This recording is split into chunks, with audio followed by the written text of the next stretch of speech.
we're going to guide you through how to free up a ton of space on your iPhone. To immediately free up significant storage on your iPhone, enable optimized photo storage in your settings. So we're going to go ahead to the settings. Click your Apple ID. Below, you're going to see iCloud. Go inside. Hit Photos under Save to Cloud. Right? And make sure to turn on or click or tap Optimize iPhone Storage. Right? Or Optimize Photo Storage.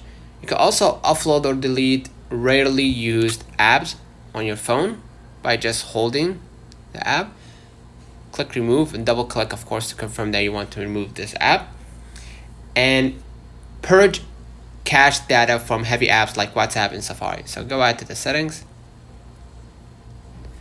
general, iPhone storage. Gonna wait for a few moments. Alright, let's say Instagram.